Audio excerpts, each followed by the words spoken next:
orders.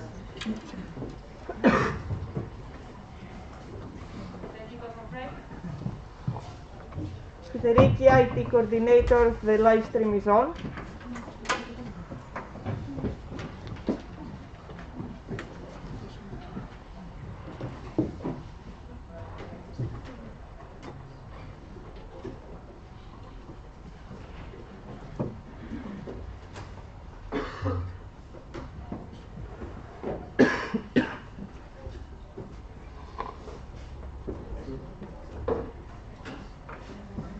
Okay, so we start off our sixth GA session, and we would like to appoint a parliamentary council member, which is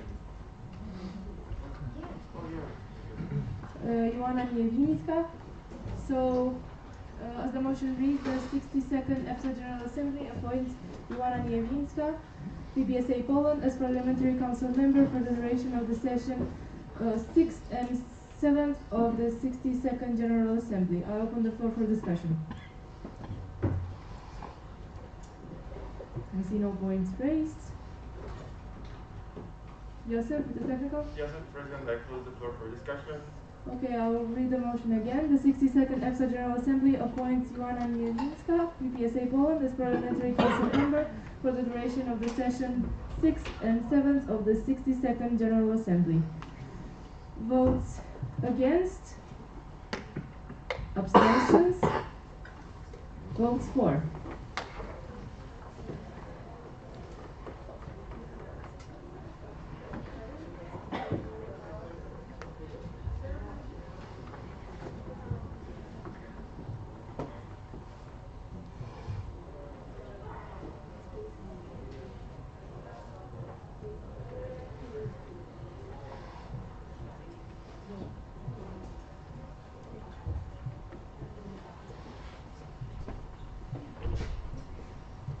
Alright, we got 33 votes for.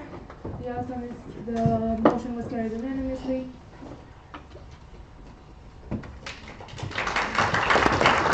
Thank you again for helping us today. Moving on to next point on the agenda, which is future EPSA events. And we start off with the first point, which is 18 EPSA Autumn Assembly 2022. And I would like to let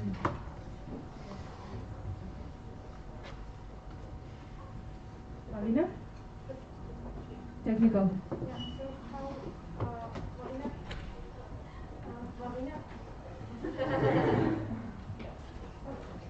so Marina, chairperson A22. So how's this? Are you going to change the slides of the presentation? So I have some.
Marina? Okay, so Marina, chairperson AA22. I'm going to give you some brief updates on what we've been working on for the 18th EPSA General Assembly in Athens. here are the contents. You might see that some slides are a bit packed with information. It's for your own convenience, so that if you miss something, you can find it later for the ODs. So for the general updates, we have finalized the dates. It will be in Congress the 1st to 6th of November 2022. The minimum capacity for participants will be 317. This is the number that we're also signing with the hotel, as they wanted the minimum. This number is excluding, as you can see, RCN volunteers, company representatives, and speakers. And the registration periods are also the ones you can see, I hope you can see, at the bottom. They are chosen like this because we have to, it fits with the hotel deposits, and the hotel also needs some list of participants a bit earlier, so they have to close on the 30th of September 2022. Okay. So far we have reached pharmacy faculties, the Ministry of Education, and national and local pharmaceutical unions for our spices. We have received quite a lot so far, which means that actually the pharmacy world in Greece really accepts this Congress and is really excited for it. And we're also pending the National Medicine Agency approval of the Congress. So we have stated in the first meeting that we would investigate the chance of also having a hybrid or online Congress in case, let's say, of the pandemic, or if something works like really, really bad, which we hope not. We have investigated quite a lot, but it's still ongoing, of course, because things change every day. Right now, congresses in Greece are happening with 100% capacity if everybody's vaccinated, and with about half capacity if not everybody's vaccinated but with the test. So even if things are terrible, we would be able to have, under the current law, 150 participants for the Autumn Assembly even next year, that we hope it will be better, so we think it's going to be happening live for sure. And finally, we are close to finalizing the contract with EPSA. Moving on to the accommodation. So it will be the Titania Hotel, the one that we talked about during our bid. It's in the center of Athens. It's right next to a metro station. And we have received the first draft of the contract from the hotel a bit late. It was the 19th of August instead of like June that we were supposed to receive it. This was because we were like 8 months in lockdown in Greece, so hotels had a really, really hard time getting back to their feet. And when all the tourists came, like in May and June, it was really overwhelming for them. So we're still waiting for their legal department's response, but we have sent all our modifications. So we really hope that we can sign the contract sometime in November, so that we can also secure the hotel. But we have visited the hotel multiple times. The hotel was actually the one that asked for the Congress to happen there. They really, really pressed us, and they made a really good offer to us. So we're not really scared that the contract thing is taking a little bit long. Moving on to the educational program and the conference hall. It will still be in the Titania Hotel. It's a really, really big hotel, and it has a conference center of its own with a lot of space, so we booked the entire thing for the Autumn Assembly. We have a topic, it's confirmed, it's omics. For now, we're discussing a lot with the educational department about the educational program, of course. We have the preliminary plan of the program. We have discussed it, and now we're brainstorming in public health campaign topics, workshop topics, and we have checked all the capacities and the room setups, that everything will be fine for the educational program when we went to visit the hotel.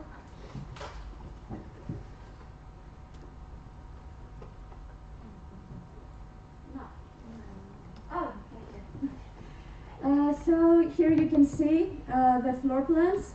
The first 4 rooms that are on the top, they're in the 10th floor. We'll be using them all for workshops and trainings. They are all breakout rooms. And the Europa hall that you can see, the square one, this is going to be where the symposium room will be, the food will be served, and the career fair and the sponsors room will be.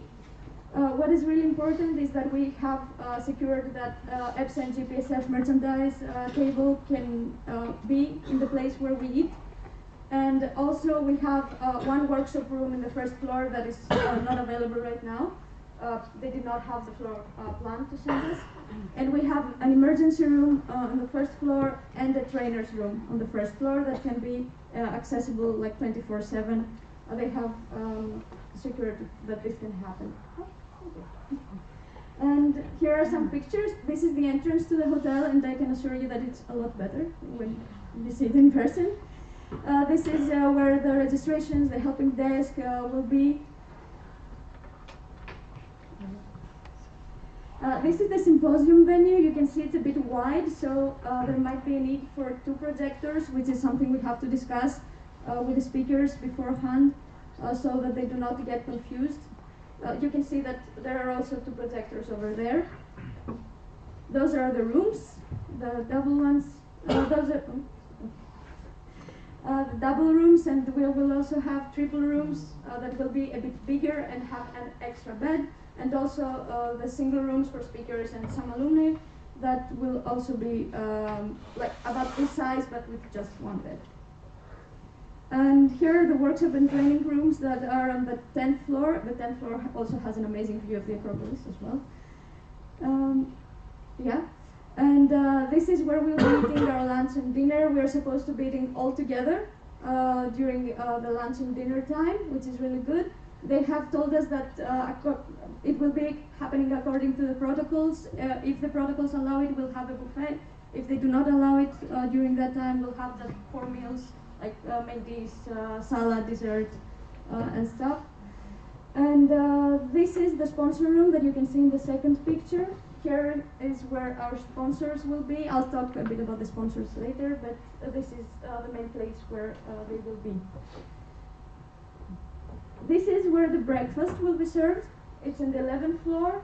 It's really, really nice. Those are just some tables. It's quite a big place.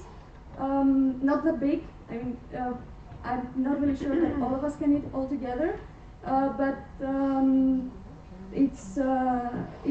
it's really nice, and there will be probably a buffet in there as well. Yeah, moving on to the social events. So, yeah, don't be intimidated by this slide.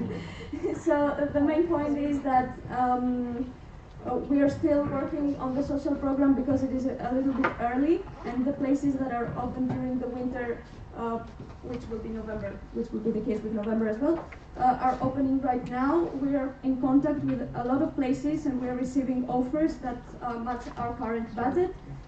So we have visited quite some of them, and but we have not made a final decision on what we exactly want to do for the social program when it comes to the exact place. We have some ideas. You can see that both national and international night, we want it to happen in a basketball court or in just a sports center, because it's really financially convenient for us, and it's also a really nice place to have this social event, because it's a big place. So what we're trying to do is, because transportations are very, very expensive in Greece, and the shuttle buses are really, really expensive. So we are trying to find venues that are very close to the hotel, that are in a walking distance, like 10 minutes, maximum 20 minutes walking distance, but we are trying to do the 10-minute distance. And if there is a need for us to leave the hotel for a social program, right now the idea is to contact the touristic buses. I don't know if you have seen those red ones, the double ones that are in many countries going around for sightseeing. Maybe they would be interested in making an offer or even a sponsorship to us, because it's a European Congress, so many people from around the world are coming, from around Europe in this case, are coming. So it is also a good promotion for them, so we have a chance there. For the sightseeing and hotel activities, we have been brainstorming a lot as well, and we are now in contact with the tours office for a sponsorship concerning an app that we can use to go around Athens and see different places. They want to make it a sponsorship. They were the ones to contact us in the first place. So they really want to make this sponsorship, and we are actually now trying to extend this to the days before and after the Congress, so that the participants, if they come earlier or want to leave later from Athens, they can still have access to this app.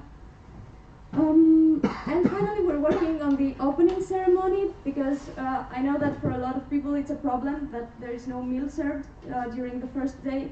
So we are trying our best to calculate the logistics and see if we can stay on budget, but also offer at least like a dinner box or something, so that the participants, after a long day of traveling, can at least have something to eat. Yeah. Thank you. Moving on to the Alumni Weekend. We did raise the number of participants to 50. The 30 that I'm saying I will explain later when I'm talking about the budget. We're mostly brainstorming for now, because we want to keep alumni happy, so we want to find some really, really nice places for them.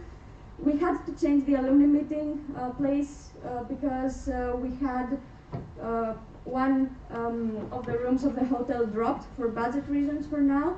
So to accommodate the rest of the educational program, we changed the venue, and it will happen very close to the Titania Hotel, like 5 minutes walking distance from there. And we're trying for it to be also a free place, so that we do not have to pay for it.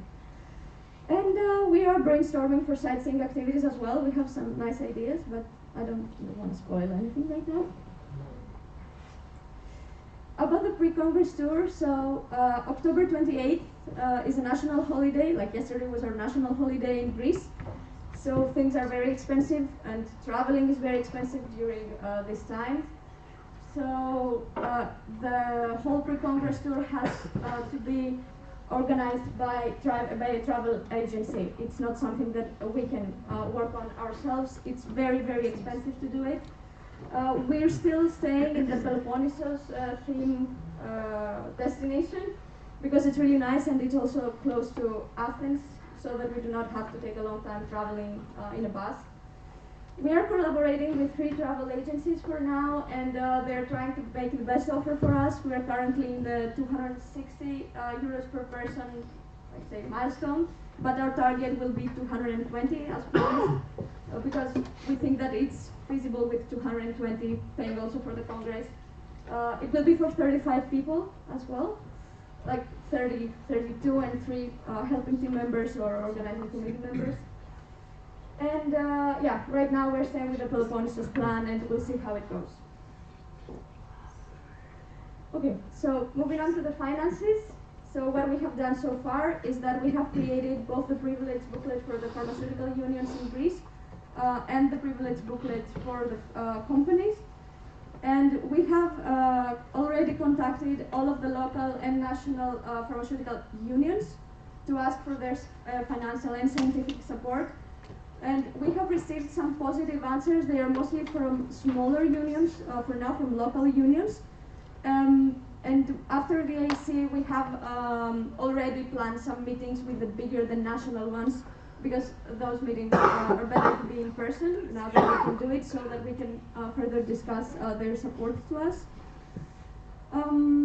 Yeah, the bank account, we're supposed to have a separate bank account, and we're really trying to do that. We had some bureaucratic procedures that take like a long time in Greece. And right now we also had another problem, that the bank account can only be opened by the board, and we had our president resigning recently, so we were not able to open the bank account. But we did manage to have a General Assembly, an emergency one, and we are supposed to have a president like very, very soon. So we hope this will be resolved. Because of course we also want to receive the sponsors' money in this account. Also, we have started, like very recently, contacting the majority of the pharmaceutical companies in Greece. We are asking for their financial support, of course. We are waiting for their answers. And we are in contact with Yanka, with the external department of EPSA, about things concerning how the EPSA partners will be around the place during the Congress, what we can do for their privileges, which substance they can have. And we have started also to investigate for local and state funds. This is an ongoing investigation. We have found some things that we can apply for, which is really, really good. But this will be like finalized, and I will be able to tell you about the amount or what we are actually applying for after the annual Congress. Okay, so our financial planning, what we have done is that we have divided the total amount of companies. It's around 100 and something. I don't really remember the exact number of companies that we have contacted. We have divided them into groups depending on when they will be actually contacted. But first, because we have some first come, first served privileges for our sponsors, we have decided that it is better to send an informatory email to everyone during the same time, and then starting contacting them on the phone, depending on which group they are in. All of the emails are personalized so that we can get the maximum of this cooperation, and they can see that we also want to cooperate with them, and they should also cooperate with us. And we are requesting live meetings, of course, with them, not that they are possible. What is really, really important, and the problem that we encountered during past events of the GPSF is that we actually managed to make the entire architectural design of the sponsor's place. We know exactly how many square meters each booth and stand will be. We visited the hotel a lot of times, and now when we are sending the emails, we can, like on the spot, we can tell them that this and that will be the exact place where you will be. So, which is really, really nice. Sponsors really appreciate having all the information from the beginning. We have divided the privileges into social media ones, during and after the Congress ones, and some additional privileges. And all the contacts have to be made until mid-December, because they close their budget after this. So right now, October, November, and December will be like a full-time sponsor contacting era. Okay, so you'll see later that I will be talking about a worst and best case scenario, but even if the worst case scenario happens, which we think will definitely not.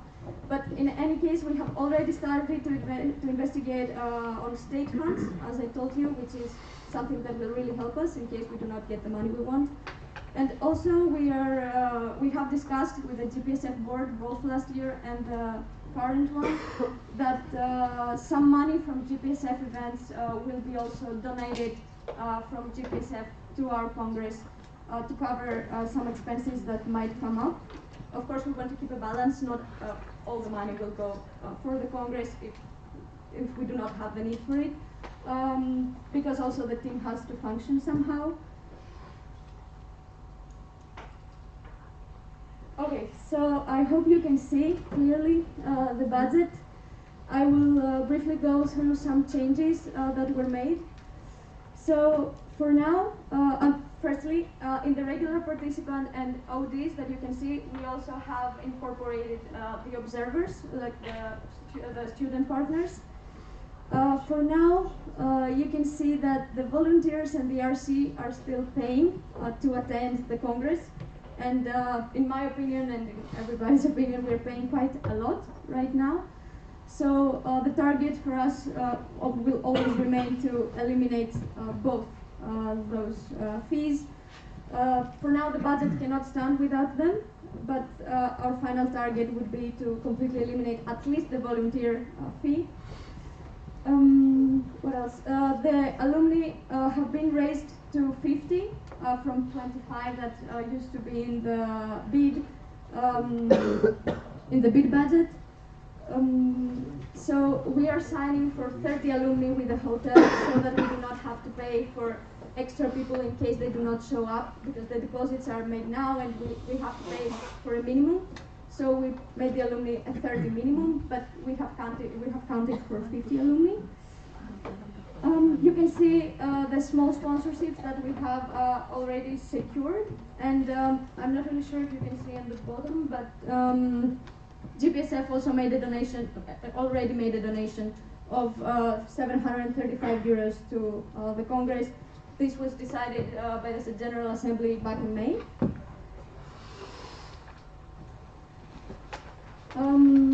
So what has been changed is in the food department, the coffee breaks now have been raised to 7.5 euros from 5 euros that they used to be. This happened for logistical reasons because we now can have unlimited consumption of both coffee and juices and some snacks during the coffee breaks. It was easier for the hotel to manage. It was easier for us to manage, and it could not happen if it was not like unlimited. It would be really, really difficult to count everything, so we decided that it's better to raise it. And also the lunch and dinner price was increased to 13 euros from 11 euros that it used to be. This is because the hotel has given us a price of 13 euros per person per meal. But during the bid and the first team meeting that we had the previous budget, we were counting the mean average of all the meals that we would have. We are not supposed to eat at the hotel every day. So some days we'll be eating outside of the hotel for the social program, and there our target was to get lower prices for food because we can have our own catering. But in the hotel this is not possible. But we decided that it's better to leave it in 13 euros per person because this is the worst case scenario. I mean, even if we cannot find more normal prices than the 30 euros per person, then we will have to eat at the hotel, and we wanted the budget to be with this number so that we are sure that we can handle it. So about the educational program, some big changes have been made. The conference rooms, they were just reduced by 750 euros because we dropped the one room, as I said. But what has been added is the sponsors area, which you can see is an extra 12,550 euros. This was a big amount of money, but it's really needed because our sponsors have to have their place. And if we needed to have the sponsors area where they could sell things or give away things, or EPSA or GPSF selling or just promoting stuff and selling the merchandising, we had to call it an exhibition hall. So for the hotel, for this to be legal, it had to cost 2,550 euros per day, and this is something that we cannot change because otherwise our sponsors will not be responsive. It's really important for them to be there every day, to be present, to interact with the participants, and so we have to offer this area to them with every convenience. So what else has been changed? For now, the social program remains exactly the same in terms of budget.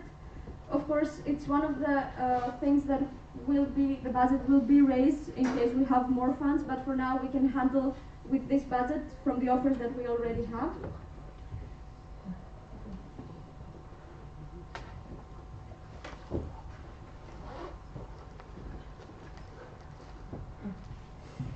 You can see our total incomes and total expenses. The pre-congress tour remained the same, nothing changed. We are still set on the price of 220 euros. Okay, so you might have noticed that the sponsorship amount of money also has raised quite a bit. During the bid and the first meeting, it was around 40,000 euros. Now it was raised to 65,000 euros so that it can accommodate the changes that you see we made. Before we raised this number, we contacted a lot of specialists, our accountant, of course, because the Congress has both a lawyer and an accountant, Congress specialists, accountants, and people who work with the market in Greece right now, and we asked if this is actually a feasible target of money. And they actually told us that we are asking a little from sponsors right now, and that it can definitely happen. So this was why we ended up making this change to 65,000 euros. It was not just a random change that we made to accommodate the budget. It was very, very well thought. We thought that the pandemic situation might be a bit difficult for sponsors to be responsive and to want to be promoted in a congress like this.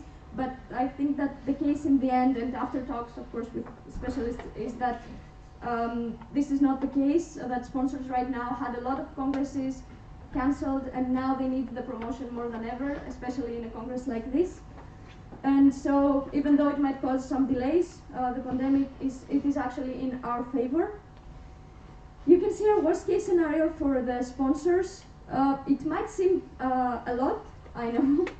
But it is feasible even with a small number of sponsors based on what we have put in the privileged levels. And based, of course, on previous events that we have organized, we already have some partners that want to support us. And based on those connections that we have on the market and everything, this is the worst case scenario. And you can also see the best case scenario, which is also very, very optimistic as well. But it's still feasible. And also, I would like to add here that during the second day that we sent out the emails, we got a response for our platinum sponsor. And for now, it's not signed, of course. It was during this week. I was actually here in the Congress. So nothing is signed yet, but they told us, because we can only have one platinum sponsor, they told us that we should keep them for now and tell nobody else from the sponsors. If somebody else wants to become a platinum sponsor, tell them that we already have one. So this is really, really good, but we are keeping, we are saying, like, we do not want to be like super excited because we have not signed something yet, but it's quite certain that we will have our platinum sponsor, and they're giving a lot of money to their Congress, and we already had it from day 2 of the email sending. These are just the changes written down so that you can also read them if you want in the presentation. Yeah, those as well. And here are next steps, what we're going to do from now on. Finalize and sign the contracts both with the hotel and with EPSA. Visit again social events venues. It's in the center of Athens. The hotel is in the center of Athens, so there are a lot of places to visit. And alumni dinner venues as well. The pre-Congress tour, as I told you, we're working on it. And until mid-December at least, and of course after that as well, but especially until mid-December, we will keep up the fundraising and meeting with partners live. Grants and state funds. I guess what I failed to mention is that we're also having a call with Elisa, a grant coordinator, EPSA grant coordinator, so that we can also investigate on the European grants that the Congress can get, so that we also have another plan for our worst case scenario if the worst case scenario happens. We're also opening our social media accounts around the end of November. We have also been in contact with Anna for ideas. And we will create the partners contract. If I'm not mistaken, it's already ready, but it was like yesterday or today, so I did not have a lot of time to go through that. And after we have the discussion with the Edu department again, we will start also contacting the RC invited speakers to let them know about the Congress and if they want to participate. So I think that this is it for me, and I hope to see you next year in Athens. Thank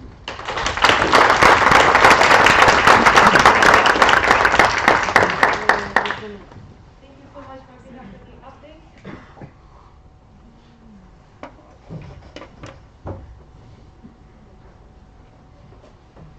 All right, do we have any comments or questions? First off, we have BPHD Germany.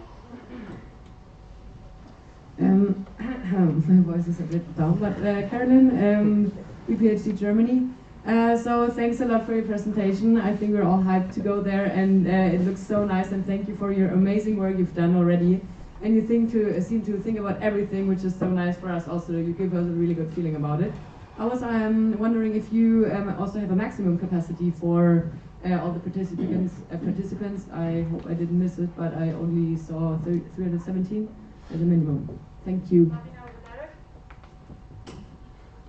Marina, chairperson AA22. No, you didn't miss it. I didn't mention it. So it's the minimum is 317 participants, but to fit in the symposium room, it should be around 350 maximum to 380, like in the maximum capacity that can fit in the symposium room. Any new comments or questions?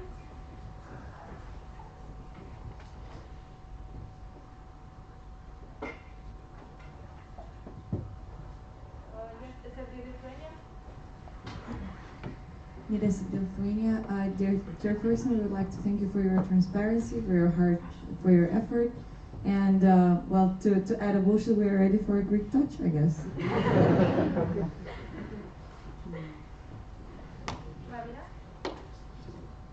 Okay, yeah, thank you. Moving on, Chairperson AA22. Yes, thank you both PhD and SFT for your comments. They're really nice to hear that we're doing a good job, and we really hope to see you all there.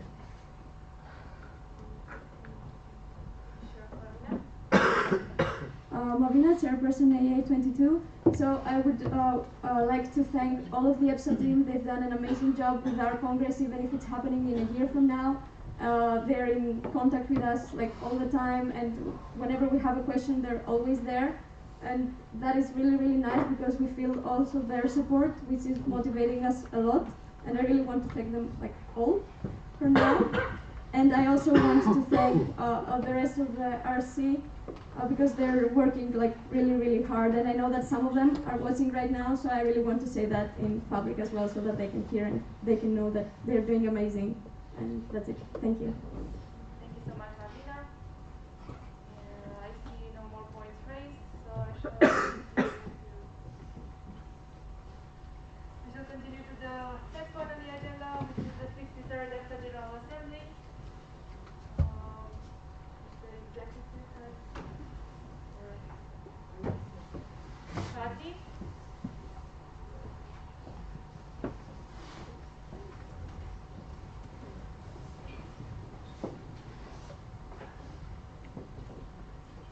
Kati, Events Coordinator. I want to give a brief update on the 63rd General Assembly. For now, we have discussed doing it live, but we are still discussing it with one member association who's interested. So if you're please let us know. That would be really beneficial. And we have set a deadline to show interest. So if you are interested, maybe possibly interested, please let us know as soon as possible. The deadline is the 7th of November. Sorry. And if you say so after that, we won't be able to use it anymore. Thank you, Kati. Are there any new points regarding the 63rd General Assembly? Do you have any point from AFO?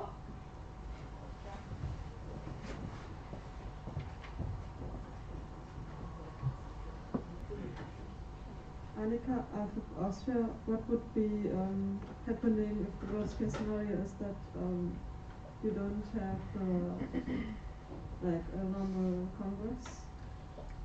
I'm not sure if this is the right agenda point, maybe it's coming later, sorry. Annika, out of Austria, did I say that? Carolina, was your point of information still? Yes. Okay. Carolina?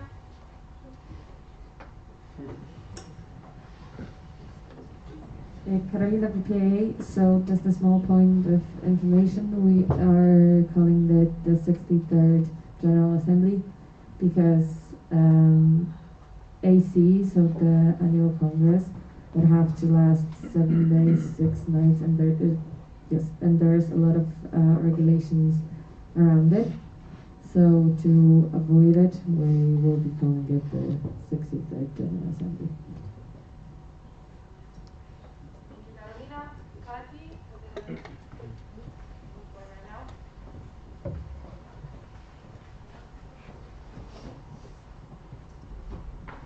Kati, Events Coordinator. Torso states that the executive, if it's 1 year before the event, can appoint an association. So if there's an association that wants to host it, that would be amazing.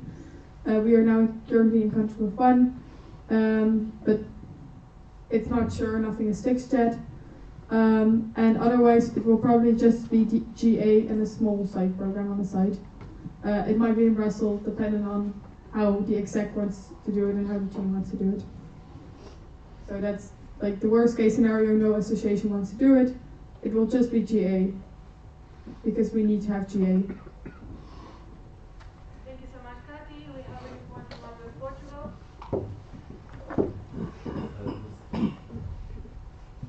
Luciana of Portugal, so I would give a bit more updates on the other point of the agenda regarding the 44th EPSA Annual Congress. but since we are discussing this, so I'll give a bit more updates regarding.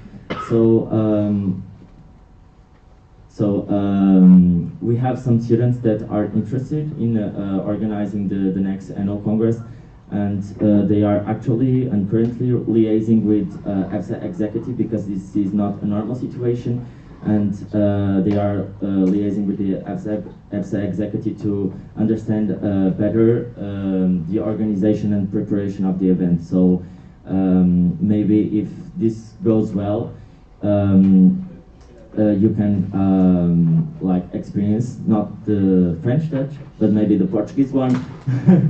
And I hope everything is clear. Thank you.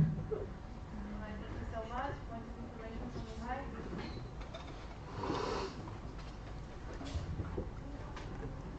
Mihai. Mihai, PP, Yusuf, please correct me if I'm wrong and if you intend to do something else, but the point later is just so that we officially open the call. There's not going to be any proper discussion on the point with 44th AC, so if you want to say anything more, I think this is a very good time. Thank you so much. Any more comments or questions? I see none. And we shall move on to open call for EPSA events. As you can see from the slide, we have a call for the 34th Annual Congress 2022, call for the 22nd EPSA Summer University 2022, 45th Annual Congress 2023, 23rd EPSA Summer University 2023, and 20th EPSA Autumn Assembly 2023. I would like to, okay, we have a report from Kati.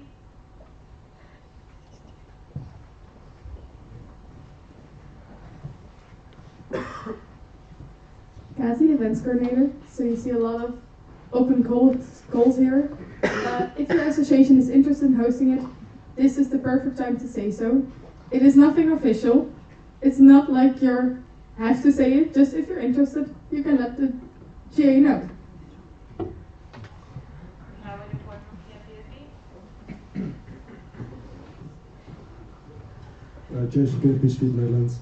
We're actually interested in organizing an event 23rd, the 45th Annual Congress in 2000. Annual Congress, sorry.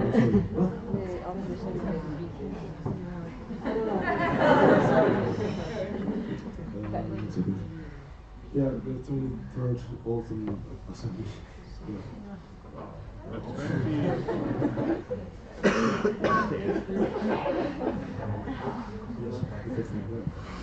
We're currently interested yet. That's also investigating if that's possible with our committee in the Netherlands.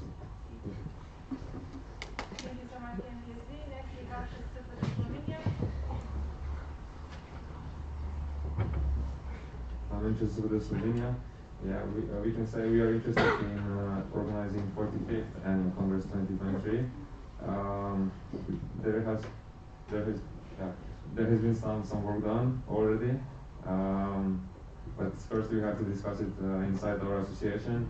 But we have contacted EPSA about that. We have some talks about conversations about that. But we will give the updates in the following weeks, and just to keep you updated. Thanks. Mihai, PP, we appreciate there is very high interest to take the anniversary events in Slovenia. Thank you so much. Then we have to get a vote.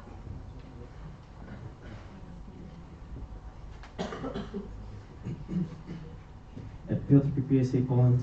PPSA is also interested in the 22nd EPSA Summer University, and we have very motivated people from NRC, so we will stay in contact with the EPSA team to follow up with this event. Thank you so much. Next on the list we have PPHD Germany. Carolyn, BPHD Germany. So we're actually also looking into the 22nd EPSA Summer University at the moment in collaboration with ASEP Switzerland. Yeah, so yeah, we'll keep you updated, but we are also really excited to make something happen. So yeah, keep it posted. Yeah. Anyway.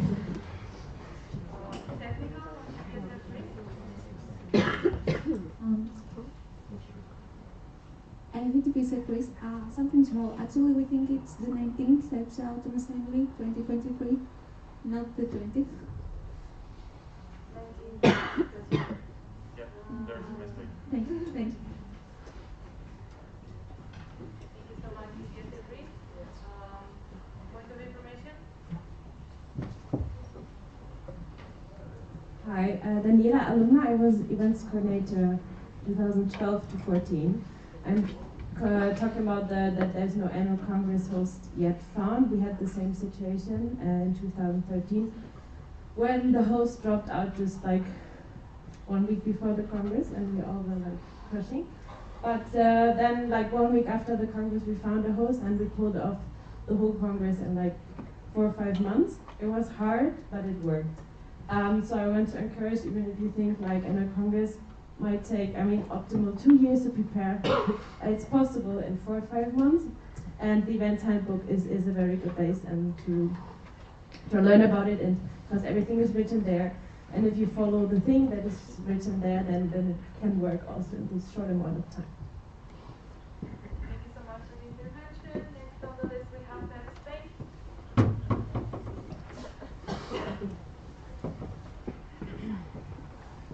Manuel from Spain. I know that many of you are waiting for a event in Spain, so actually I'm not going to say anything official, but we are thinking about the Summit University in 2023. So yeah, we will try to go to it.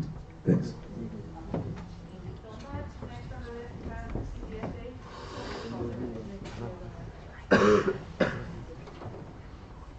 Dominica CZPSA Czech Republic. CZPS is currently also discussing organizing an event in the next few years, but we don't have any specific one chosen yet, so we'll see in the future. Thank you so much.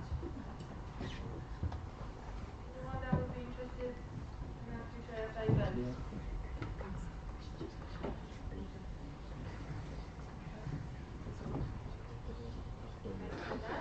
Thank you so much for the input and for the intervention.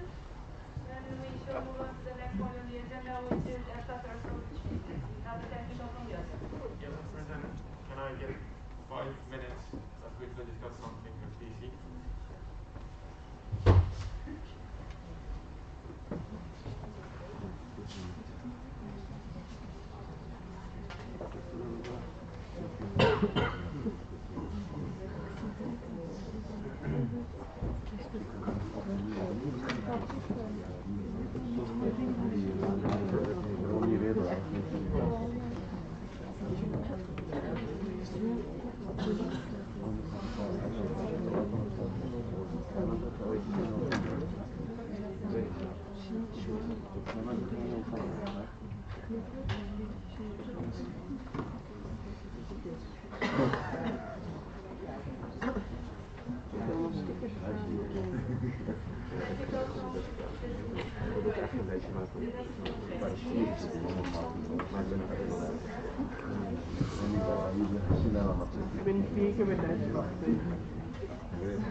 Ik weet het, ik wist niet wanneer het op Duitsland was. Ik was daar geweest en dat was een rustweek was. Ik ben net in Duitsland. En dan was ik weer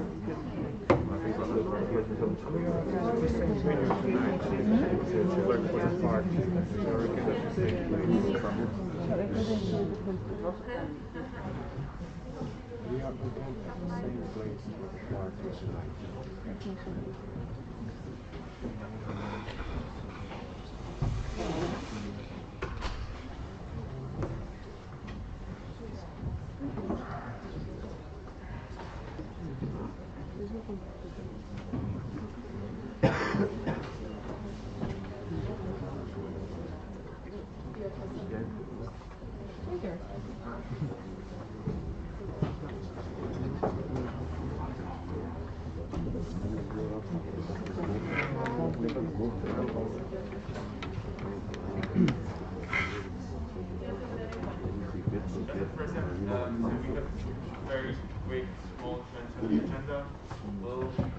I'll wait for the slides to be So due to the availability of Bianca, but also the chairperson of the Second Summer University, we'll take her report now, so you can ask questions if there are any, and so we can prove it. Yeah, that's basically it. If you're okay with that. Thumbs up or thumbs down for member association, please. Alright, thank you, general agreement. Then we should move on to this point. That is the 22nd Summer University Chairperson report. And by that, I would like to ask Monica.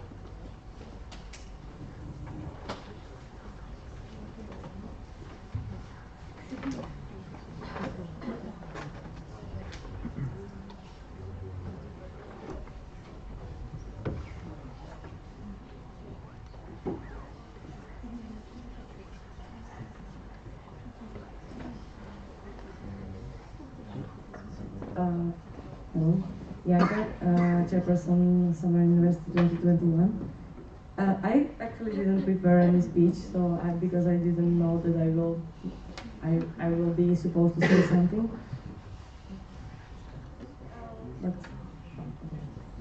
But I just want to thank a lot that we had really this opportunity after so many years of active participation of Slovakia within EPSA. Finally, we managed to find the team of people that were really motivated to organize, and for us it was really big thing in Slovakia, because I know you guys have pretty big associations. I'm sorry for my voice.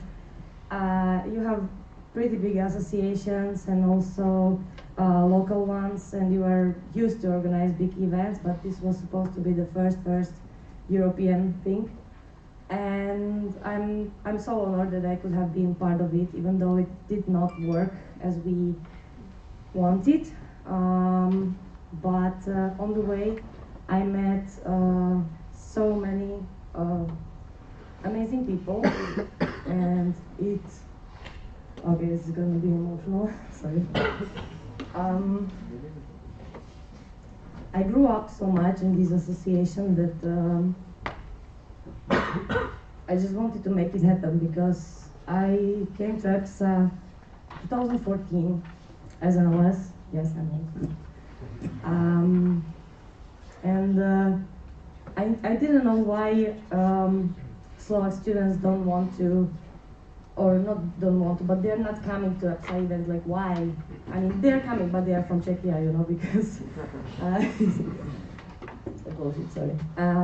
So then I was like, okay, let's try to make something like this in Slovakia to really bring EPSA closer to students. And it was a long journey, because because I thought that I'm not so capable of doing it, maybe because I didn't have previous experience, but there was like this really desire to make it happen. And somehow I found people who really supported me in this journey, and there have been so many, like during the events that I was attending, that I really got motivation, and I really believed this can happen. And I really want to thank previous people who've been organizing events, because every single event that EPSA does or EPSA organizes, or I mean the member associations organize on behalf of EPSA, are so amazing, and they are so, I would say, life-changing, that we are not even aware of this. Because imagine how many things you can do in 1 week. Like, you come here, I don't know if I have time to speak. But you come here, you travel, as a student, you need to like do a lot of stuff before because you are missing 1 week, right? So you don't sleep here so much because obviously you need to attend at least 80% of educational program if you want to have a certificate and if you want to come to the party, which I really like because it's really great educational content right here. So we are here to grow, we are here to learn, and also you are meeting such a great people. I mean, I was 18, 19 when I was always like you guys, you know, afraid to like ask a question or something, and you know there were big guys sitting in front of here, and they've been like 20, 22, and I was like, oh my god, they have so fluent English, they did this kind of project and this kind of project, and I was such small, like this, you know. I felt like this, and I was like, yeah, maybe at some point there could be space that I can be like them, you know, why not? So just going again and again for the congresses and trying to use the opportunities that we really have, because of the national associations, the local ones, and for EPSA, it just made me so open-minded that I just wanted to have this also in Slovakia. So this was my motivation for doing this, and I got the support that I was very happy for after so many years of trying. And yeah, then pandemic happened. But you know, it's a saying that everything bad is for something good, because my point was just to start, to try. And however it ended up, we've been working 2 years on this event. 2 amazing years, where I finally got the team of people. Hi guys, RC, I love you forever. I've got such an amazing team of people that we've been growing. They had zero experience. They didn't even know what is EPSA before. I'm sorry to say that, but still, they dedicated so much time and effort to do it, to make it happen. And after 2 years, we grow up so much that I finally had the power or like motivation to go on the other level. And I really hope that once in the future someone else would come and say like, okay guys, it's possible because someone already tried, and it was just pandemic, and let's do it again. So thank you very much for your support, guys, and I'm very sorry that it did not happen, but it will be once event again in Slovakia, I'm pretty sure, and I will come and I will have a party there. So thank you very much.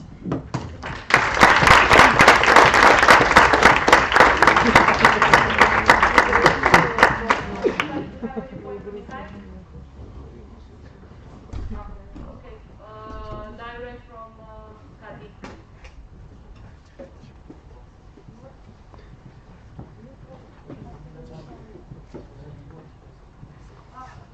Sorry, misunderstood. First Mihai, then Kati. Mihai, on behalf of the 2020-2021 executive, we want to thank you very much for the work put in. We're very sorry that at the end of the day got cancelled. I mean, everyone was super excited to get there. Everything happened, like you say, for a reason.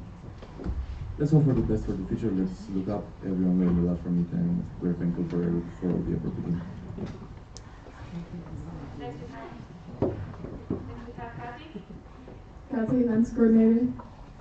Basically, Mihai already said it, but I also want to thank you for all hard work. We're happy to hear that you guys still enjoyed every part of it.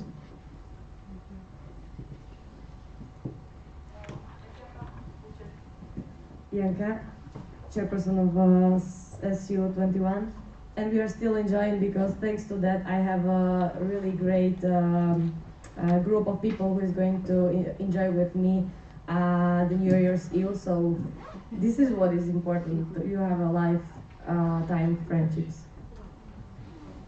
Next we have the EPSA Slovakia.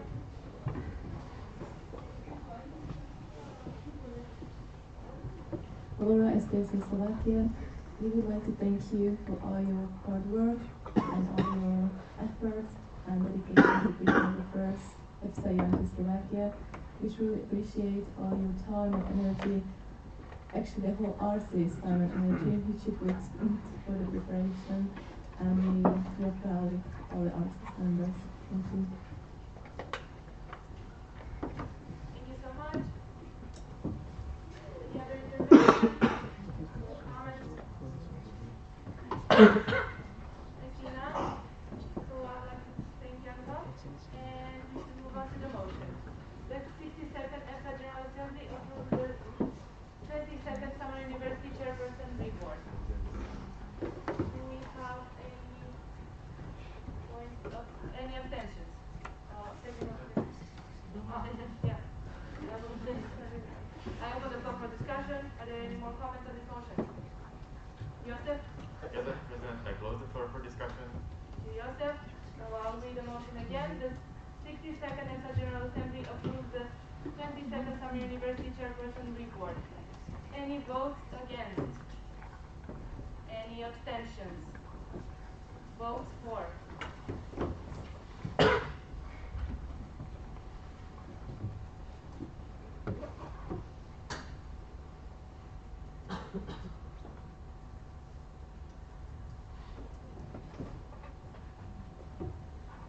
have 23 voters and 23 votes for. The motion was carried unanimously.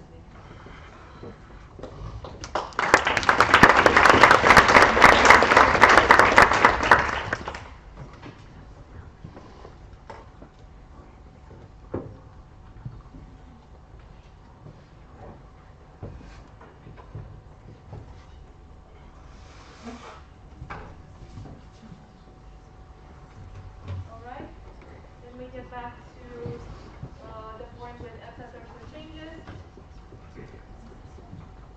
So we have terms of reference, executive changes. So the motion says the 62nd EPSA General Assembly adopt the changes of the EPSA terms of reference proposed by the executive. Note that this is a two-thirds majority, and I open the floor for discussion on this motion. We have a new point from KMPSD.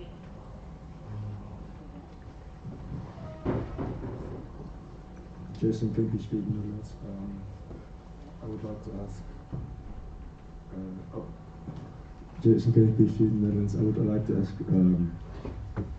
We're not completely for this motion. I want to ask firstly about points 9.1.10 of TOR.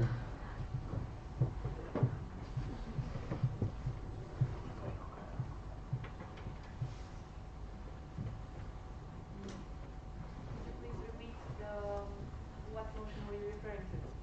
That motion, what article was you referring to? This one? Article 9.1 of yes. We think if a team member has done a good job for a long time, like 6 months, but in his personal life something changes that makes him or her unable to participate and finish the mandate, we think they should still be eligible for the team fund. Alright, we have the direct from Joseph. Yes, President. So in this case, you are not talking about people who resign due to their personal reason. This is based on forceful discharge, grossly neglecting their duties. Direct from KMPSD. Jason KP Speed Netherlands. Yes, I know. I mean, if the person did a good job for 6 months and then is unable to do any more of a good job, he neglects the person neglects the duties, then they should be removed, right? But then I don't think they should not be eligible for the fund.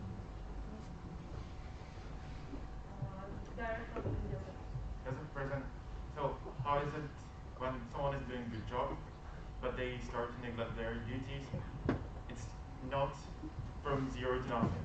So it's not like they stop doing their job and suddenly they are discharged. There's always a process when you try to find a way to get the person back into job, to help them out, to bridge the difficult period. This is really about people who embezzle of EPSA, like really serious things. They stop communicating with the team. You're really talking about the worst thing that can happen. If someone is just stopping doing their job, we are always trying to find a way to help them out of it. This is last resort. Forceful discharge is always last resort. Direct from Mihai.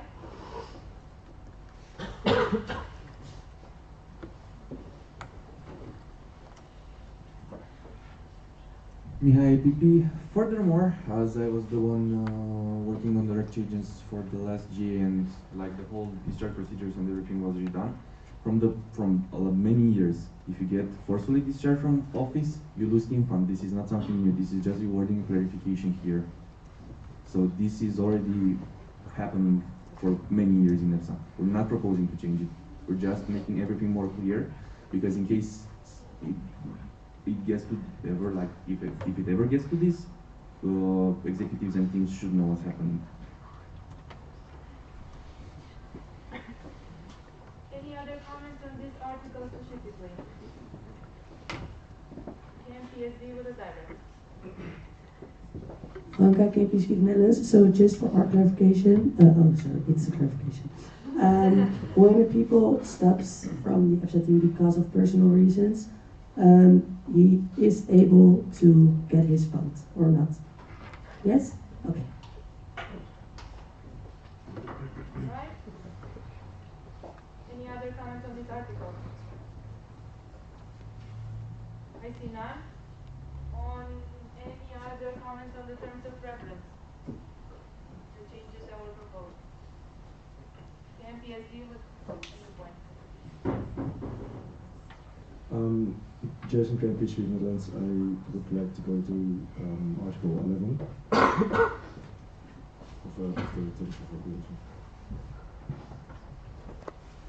Point 11.1.10. What is mean by penalty? Is it monetary, or is it like that you can't have at one for a year? You also have clarification from Alina. Alina section, can you please? Yes, of course. On the microphone. Yes. Yes, KMPSD. Jason KP Speak Netherlands. What is meant by a penalty? Because there's data at Twinnet exchange will attract a penalty decided by the following General Assembly. Is this a monetary penalty, or is it that a country or can't have a term for a time? We have a direct from Mihai.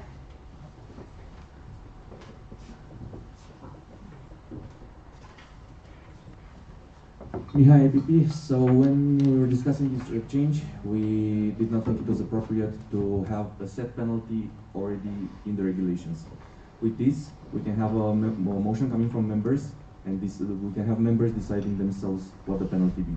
It can be the examples you gave. It can be anything else. We would like to leave the sanctions attracted to these to members and not to the executive. Thank you so much. Are there any more comments on this article? Then we shall move to the terms of reference. Any other comments or questions regarding the changes proposed by the executive? We have one new point from KMPSB. Jason KP Speak Netherlands. I'd like to go to Article 21.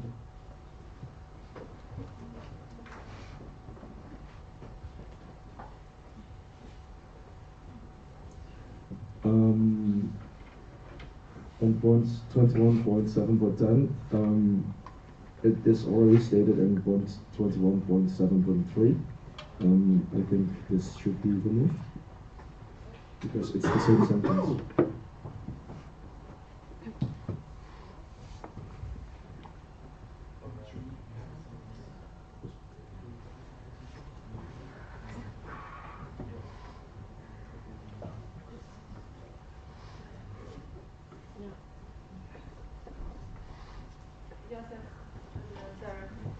Yes, President, thank you very much for spotting this. With that, we would like to propose to amend this and cut the sentence from the 10.3, yes, and just leave the separate sentence in one sentence. I can come to you. So, from 21.7.3, cutting the last sentence as a trainer candidate and so on. And that's it, because it's already stated in the point. Yes.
Okay, good.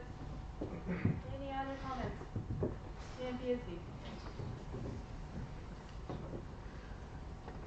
Jason Kirkus with Netherlands.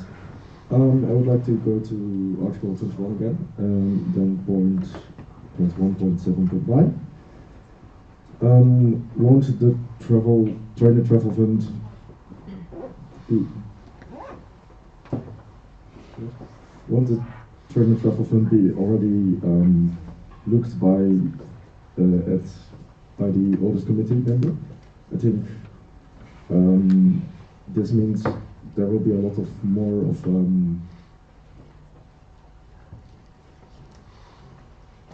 there will be a lot more effort on the audit committee member for checking it twice, because he needs to check it already.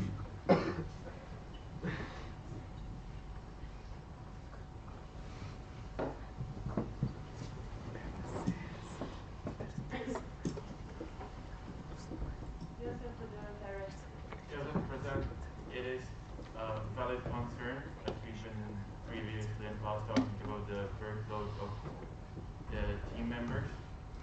As this is a new proposal, we can't really predict anything, but we will monitor and adapt over time. Mihai with the direct.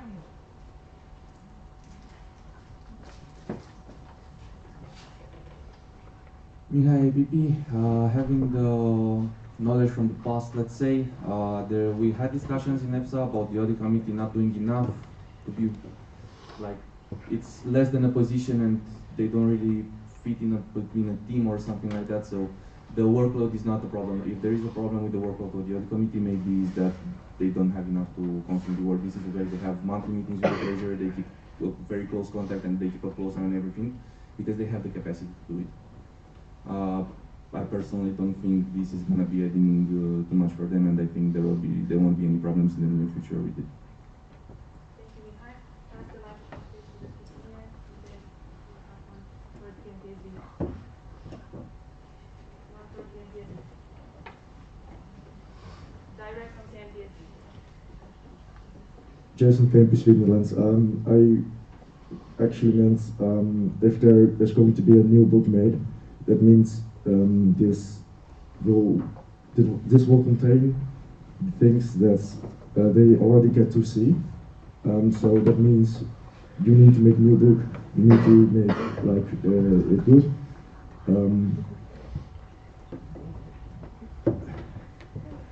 It's like a bit more effort for something they already do. Already check and need to see, because it's on the We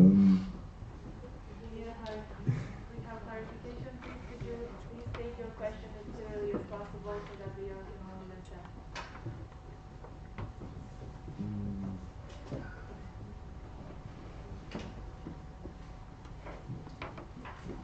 Okay, so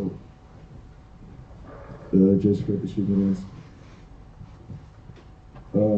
The audit committee member needs to check the financial spreadsheet report. But if you make a separate book, there will be that stated twice. So I think you'll just take a part out of the financial document and make a new book. So it's more effort for nothing more.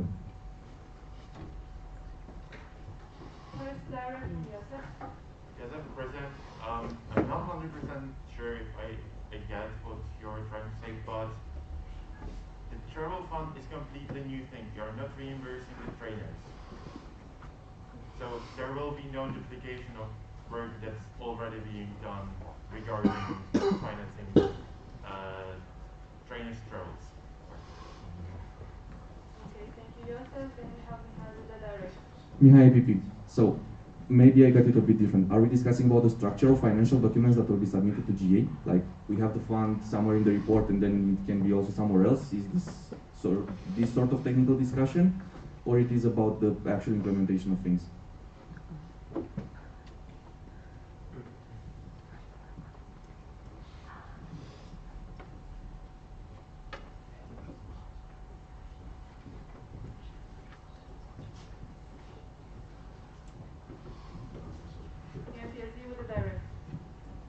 Jessica, Bishop Englands. It is not that important, so I propose to drop my report.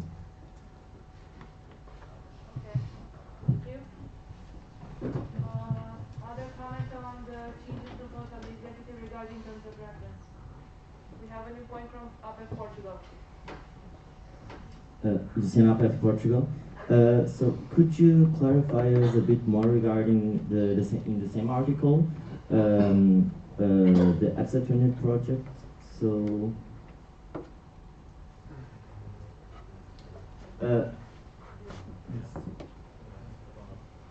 the trainers travel fund. Sorry, the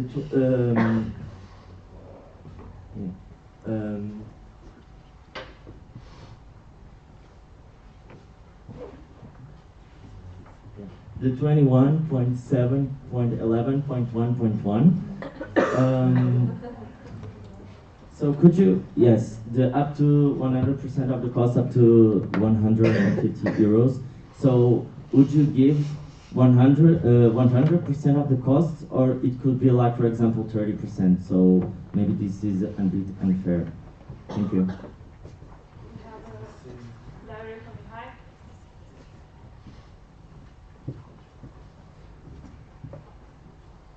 Mihai EPP, thank you for raising this. This is everyone's first interpretation when they see this.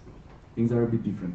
If you spend 180, for example, you get 100% of the costs up to 150, so you get the full 150, and then you get 75% of the difference. So it's 160 something, I guess, if you do the math. So It's taken from the ref fund. The system is very well. We don't think it suffers. Direct from APEF Portugal. Luciana Pep Portugal, so I propose to remove up to because it may lead to misunderstanding interpretations. Thank you. The first up to. Yeah.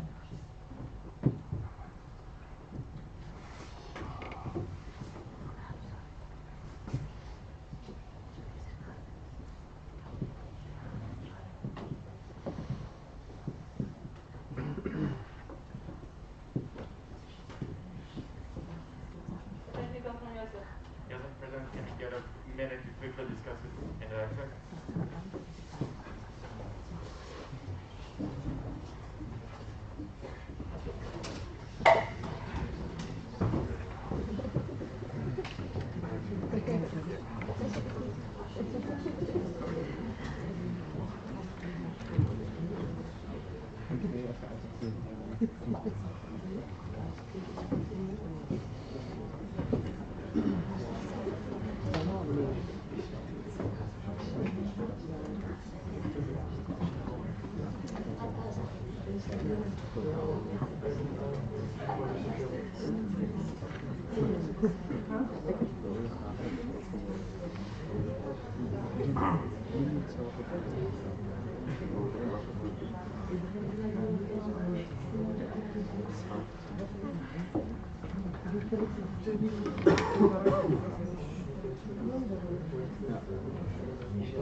First of all, we have a direct alumnus.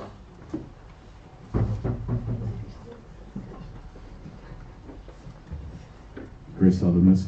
So I would really recommend the J to leave the up to in there.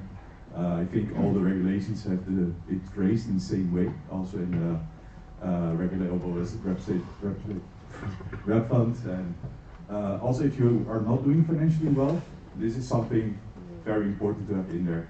So if EPSA wouldn't have any money and they couldn't pay the interest, yeah, that's more important than this and that. So now you would be forced to really pay the trainer because it's in your regulation. So I would definitely leave it up to them. Then we had a new point of information. I was just agreeing. Direct from Joseph. Yes, President. Thank you, Chris. This is the same position of the executive, and that's what we have been talking about. So we stand behind what was already said by Chris. Any comments on this? Okay, we have EPSA Belgium. That's good in EPSA Belgium. I think there are two articles, 21.7.4, so this should be adapted.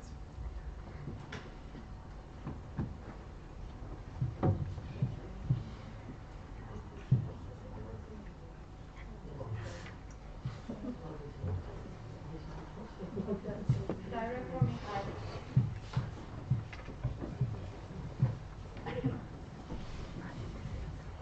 Yeah, EPP, thank you for spotting that. The executive will anyway have a motion that will allow to fix any numberings because we're adding another chapter to Torso and everything needs to be reviewed again. So that can be fixed even without an amendment now, but Thank you so much. Next, we have Rick Drop.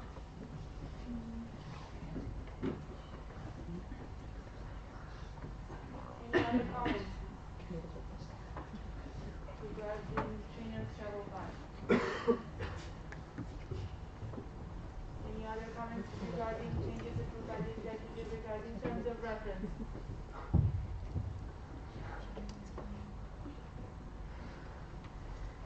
Seeing none.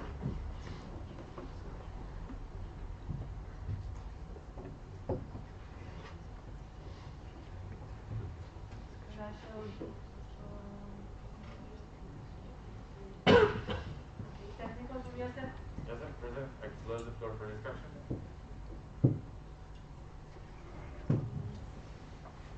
Alright. So the motion reads, the the 62nd EPSA General Assembly adopt the amended changes of the EPSA terms of reference proposed by the executive. This is, we call a two-thirds majority vote, so we start off with any votes against, any abstentions, any votes for.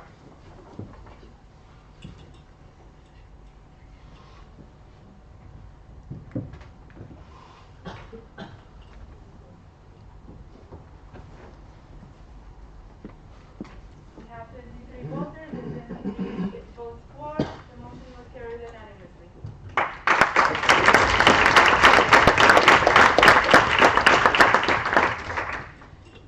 Next on the agenda, we have standing orders executive changes.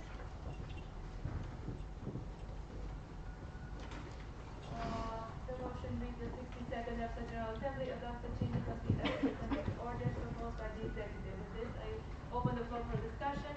We have a new point from PNPSD.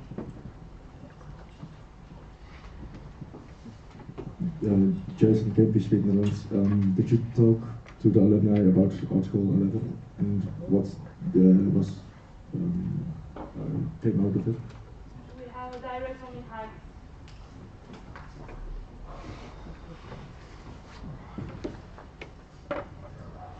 Mihai PP, I was in contact with some past presidents and some past parleys about it. They raised one concern needed about it. The fact that we need to clarify what happens if you have two persons running for a position and they are not elected. So I'd like to clarify that. In that scenario, the person that is not elected will not be candidate anymore technically. They lost the elections, they lost the candidate status. They go back to being official delegate and they can sit back at the table. Other than that, we didn't have any other comments. Any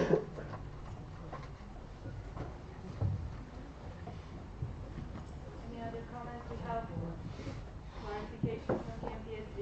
Olga Kempisch, Netherlands. But what happens when they are both elected for the team?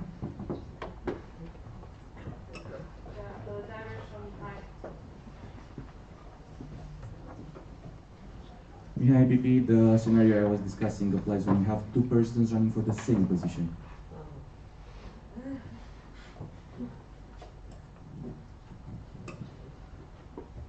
Direct from KMPSD. Jason Kempisch, Netherlands. So I'm not sure if I didn't hear it right, but you didn't go to any alumni? Oh, you did. Oh, okay. Sorry. I see no more directs on this point, so I'll give the new point to Abel Portugal. Luciano Portugal. So as raised in the ODs meeting, so we don't agree with this article because this is going to step away ODs and people that might be interested in applying for the EPSA team. And we mustn't forget that as an ODs, we are more aware of EPSA and the regulations and projects and activities, and we have higher chances to apply for the EPSA team. And if I knew, personally, I know I'm talking to my from behalf of my students, but personally, if I were an LS and I knew about this, maybe I will not apply, and this is not good. So. Thank you, Abel. Then we have a direct from Joseph. Yes, President. So let's go through how I'd like to vote to clarify for everyone. I would like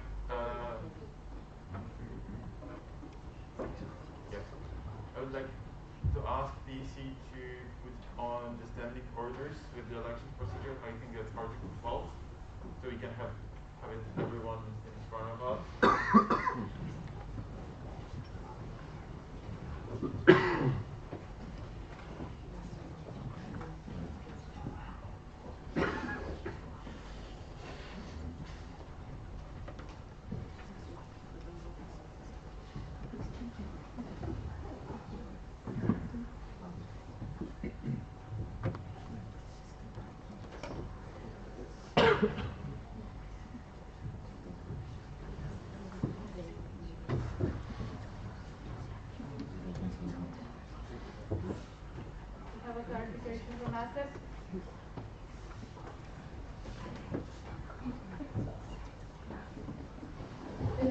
Switzerland. We were just wondering if the official delegate status will be removed for all elections or only the elections of the position that he or she is applying for.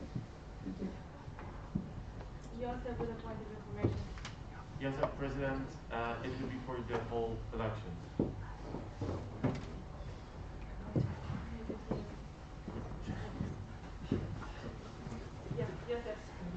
Yes, President. I'll be talking to Mike because I'll be facing the screen, so I want you to hear me. So in Article 12,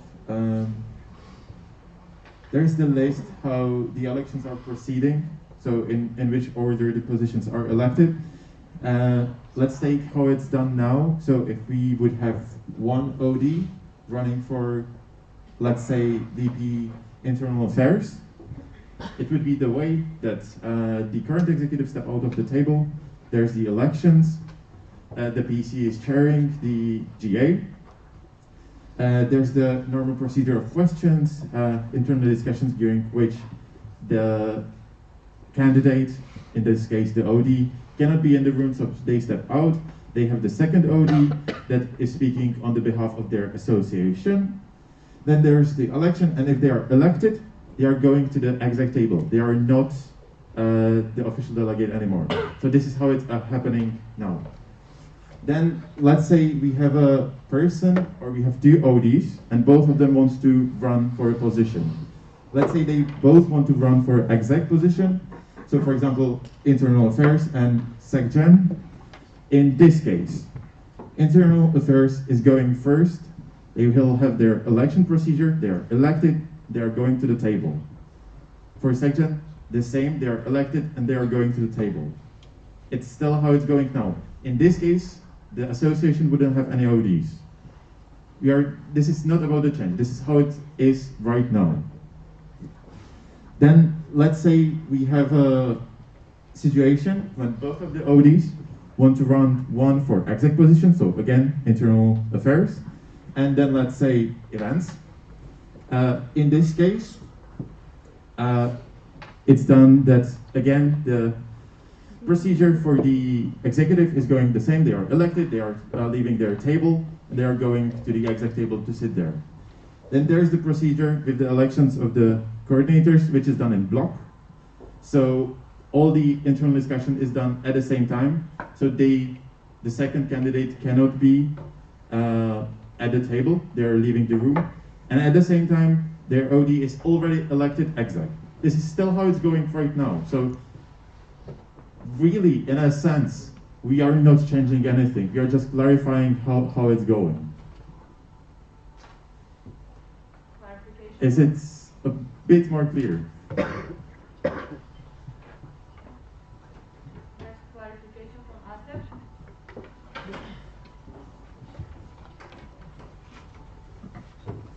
Rafael, as of Switzerland, we just didn't understood. You said that it's done like this, but it's done like this through procedural motion that all the ODs vote for every time. Clarification. Could you clarify or rephrase the question? I don't think I got it. I'm sorry.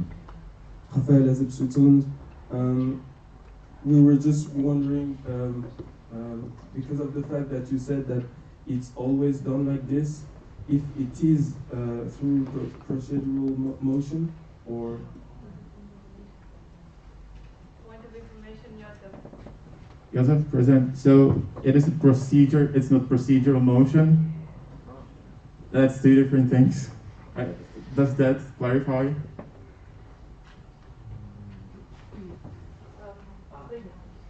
You sign.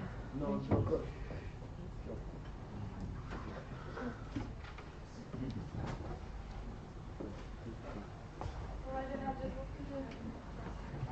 We have a direct from Apet first.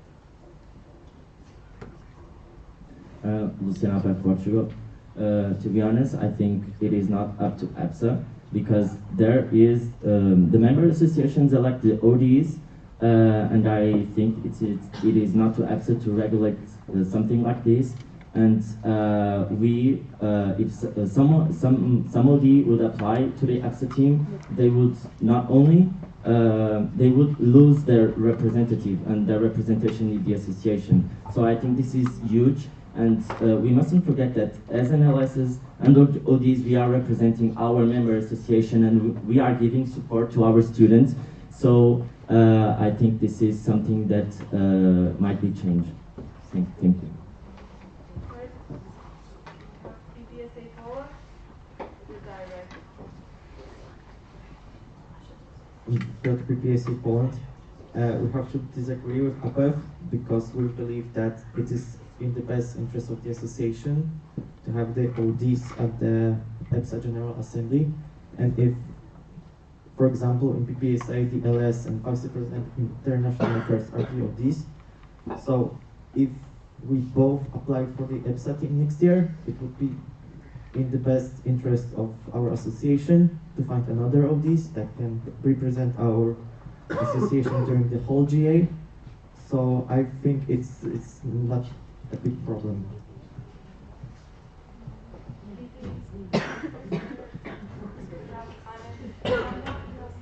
Wait. Bianca, you had direct. You can go. Bianca VPR. I mean, correct me if I'm wrong, but you're not obliged to be OD. You know, because it's okay, you can be LS, but in past, if I remember still correctly, even LS didn't have to come to the event. It happened before that the LS was not able to come, and the association still can send 2 official delegates, and official delegate can be whoever. So if, example, Luciano would run for the position in the team, or myself, let's say I'm OD, I want to, or I'm supposed to be OD, but I want to run for the position. So then I come to my association. This is how I would do it. I come to my association, hey guys, I would like to run, so ask someone else from the board or whoever to be ODs, to explain. And then you have still 2 ODs there, right? And you can like run 5 people from your association for the positions. I mean, I just don't see a problem there. You had a direct from Yosef. It's not direct anymore. Alright, then, are there any more directs to what Bianca has said? We have ABEF Portugal, then followed by KMPSV. Regarding to what Bianca? We'll take for ABEF Portugal first. Luciana for Portugal. Yeah, I understand what you said, Bianca, but according to the article, to the point 3.9.2 on the torso, it says that the license secretary must be an OD. So if that person would be, if just a member association would bring just an OD, for example, the license secretary, they would lose their representation on the elections period. Thank you.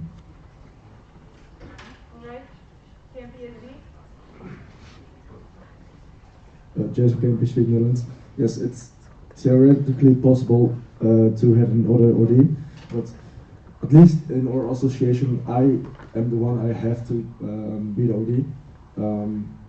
Of course,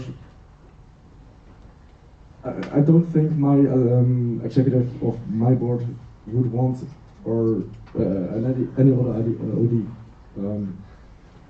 to represent our association. And I would like to add to that, as the LS, I'm the one who is most knowledgeable about EPSA, and I think, and we think, for the elections, or for the discussions to be fruitful, we need to send the one who is the most knowledgeable about all EPSA. First up, we have a clarification from Austria. Annika, Austria.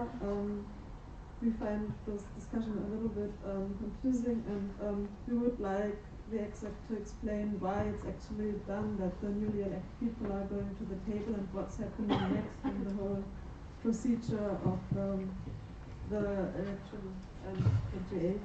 I think this could maybe help people to understand why it's done. We have a direct who has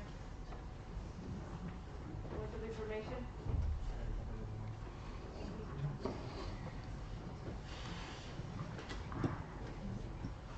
Mihai EPP.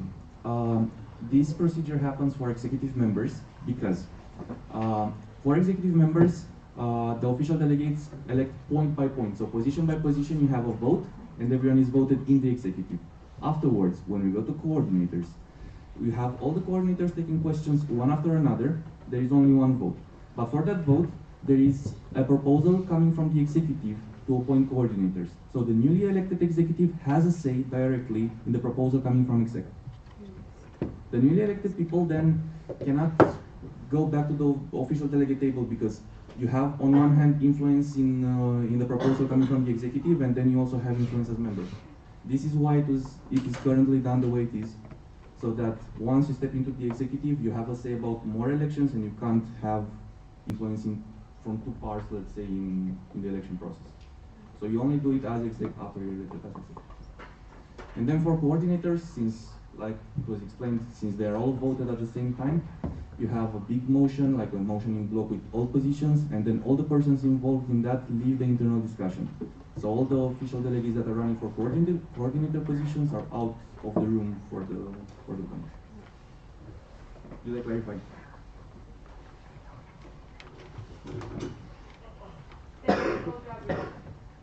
Gabriel, Parliamentarian. I would just ask, I'm sorry, I know it's tiring, but for the scrutineers to be up and ready to pass the microphone because it's taking more time and you shouldn't be sitting with the delegations anyway.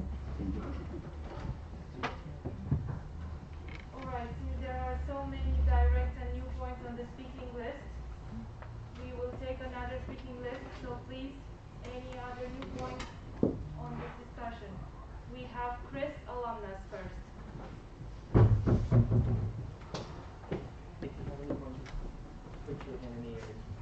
Chris, alumnus. So I think something you might oversee here with this motion is that this will probably promote the fact that people will go for the online elections after the Congress. This was a problem we had a few years back, and I think you just encourage that. And I think that most people will try to, or you should try to have most people during the live Congress in elections. So I wouldn't do this just for the sake of that already, because you will get more and more people in online elections, and it's a bad thing. Furthermore, we had a new point from KMPSB. Jason, Campus Netherlands. Have you asked the Alumni Advisory Board on this topic?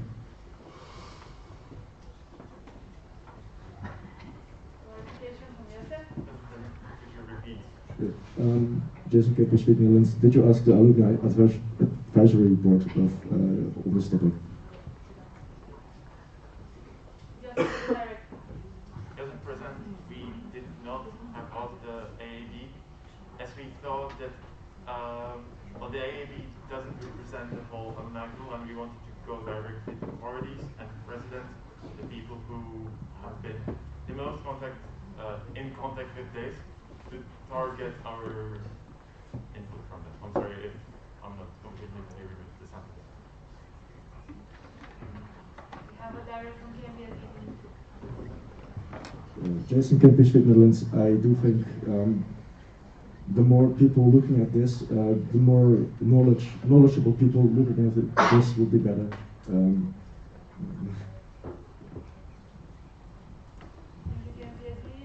Are there any more directs on this point? No? Then I shall move to a new point on ANEP.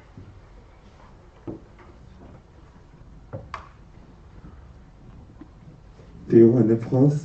We strongly agree with KNPNB and APF, and we want to add that our country do not have the possibility nor a large pool of persons able to become an OD and represent their association.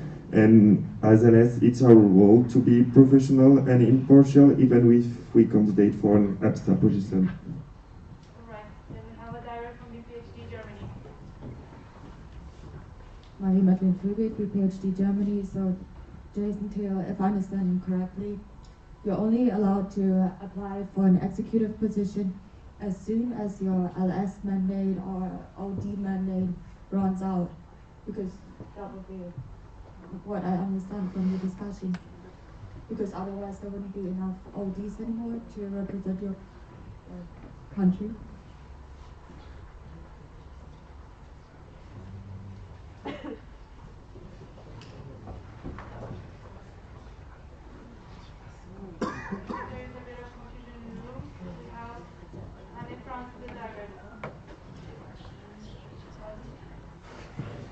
The one in France, I think it might be different between countries. For example, our mandate ends at July, so we can't run out of our position during EPSA election. Direct from Upper Austria. Annika out of Austria. Probably a question related to chemistry, but for us, it's also that during the LS mandate and while you are OD, you can also run for EPSA, and that happened with us. But we didn't have a problem because the second OD should also have read everything and should know everything and should be like advised by the LS before. And even like very small association, I'm alone here now. But, in the case that someone is running for an EPSA position, it should always be possible to speak with your association to find a second OD. Are there any more directs on this regard? Any new points raised? We have one from Abel, Portugal. Luciana by Portugal. I just think it is difficult, and I think it's transparent not only to EPSA but to member associations to find people that are interested to apply for the team and the board. And we have a lot of people and previous people that applied that were LSs or ODs and applied for the EPSA team. And with this regulation change proposal, it wouldn't be possible. So I think this has more harmful than beneficial. So APEC don't agree with this. Thank you. Clarification? So I'm not sure if I understood correctly. Like what the name and position? Sorry, Daniela Alumna. I don't know if I understood correctly, because what you're proposing is something that is already done. You're just proposing to clarify. And if you want to change the torso and how elections are done, you maybe should do a motion then tomorrow and discuss the whole topic. That's how I understood. And I can tell, I mean, most of you have never attended like a real election, like live, but it's also hard to imagine how it's done, but I can tell like elections is always on the last day, so it's like maybe 2-3 hours, and usually it's not a problem when then you're elected and then you don't have you're not an OD anymore, because you don't, in the end you don't have anything to decide anymore. So yeah, I would like, if you want to change the torso, then you should do a motion, but what they are doing now is just to like put in better words how the procedure is already done.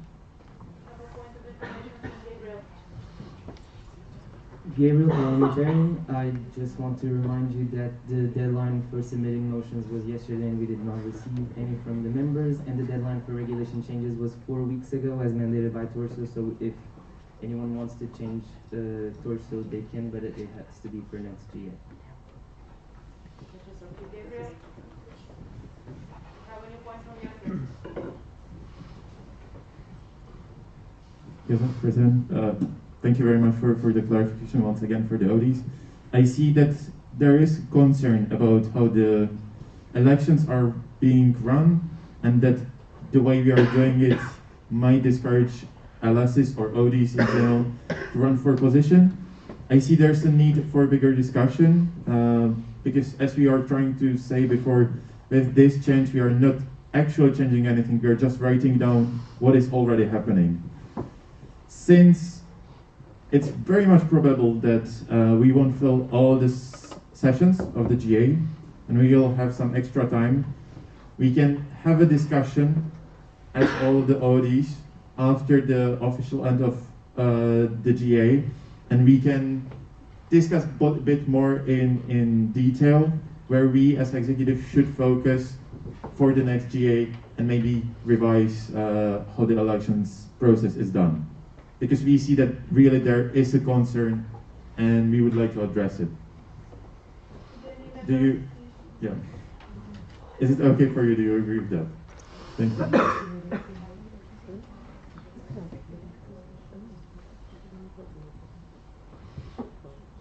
Any other comments or questions?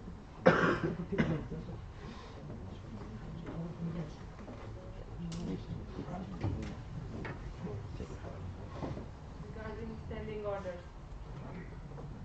No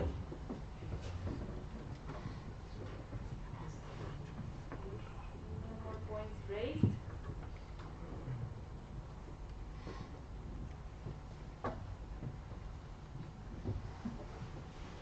I shall read the motion. Oh. Technical from Jakob. Mr. President, I close the floor for discussion. Thank you. I shall read the motion. The 62nd EPSA General Assembly adopt the changes of the EPSA standing orders proposed by the executive. Any vote? Any abstentions? Any votes against? Votes for? I see there is confusion from PTSD. Yeah. Why are we voting when? Why are we voting when?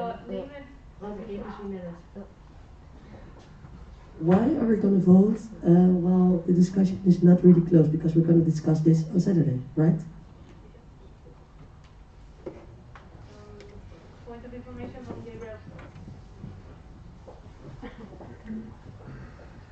Gabriel, Parliamentarian, the chairperson has closed the floor for discussion on this motion, so this motion, the discussion on this motion is over.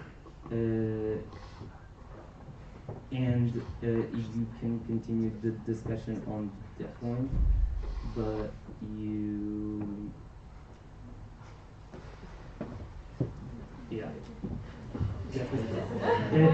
the discussion cannot continue unless the chairperson opens the floor for discussion.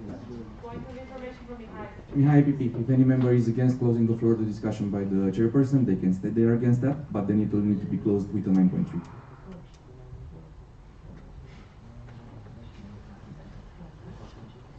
PTSD, would you like to add something else? Use the hand sign.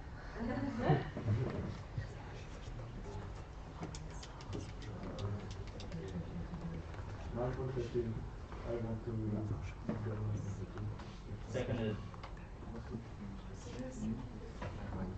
We have a 9.16 by Kim.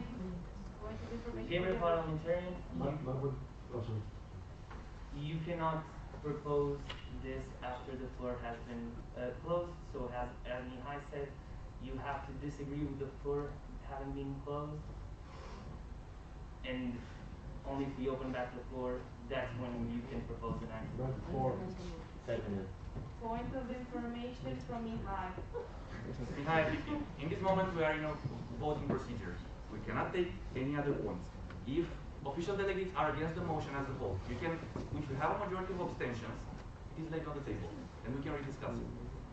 If this is what the G wants, we need a majority of abstentions, and then we can reopen the floor, and then we can do other things. But in the middle of voting procedures, we cannot do anything else. Did everyone understand what I said?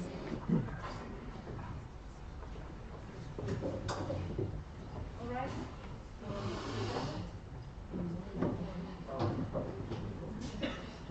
Alright, so I'll read the motion. The 62nd EPSA General Assembly adopt the changes of the EPSA standing orders proposed by the executive. Any abstentions?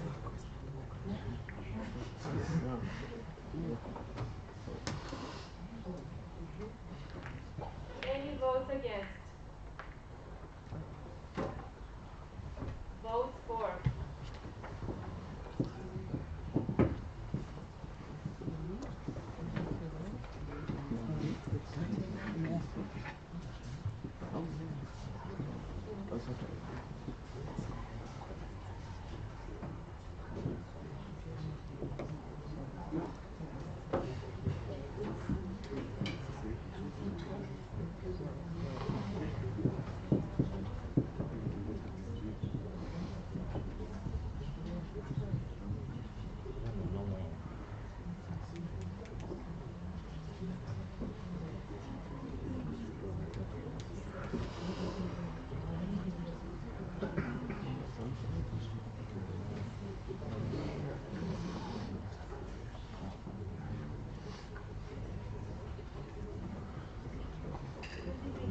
There are 23 voters.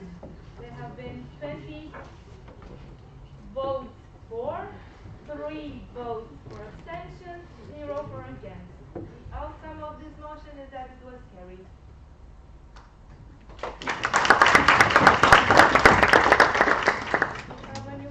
We have a point of information for Gabriel.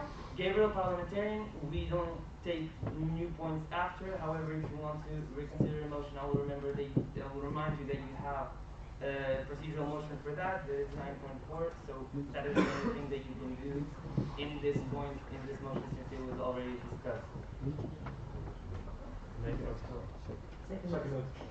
We have a 9.4 proposed by Anne France, seconded by KPSB the Netherlands. Point of information for Gabriel. Gabriel, parliamentarian, since we have a 9.4 proposed, I will explain what it is. A 9.4 is a motion to reconsider the motion. If it is approved, we will go back to voting on the motion that is on the screen.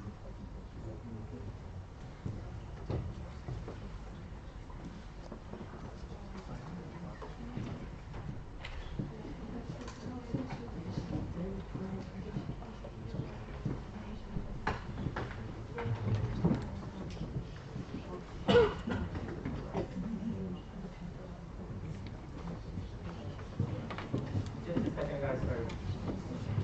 Huh?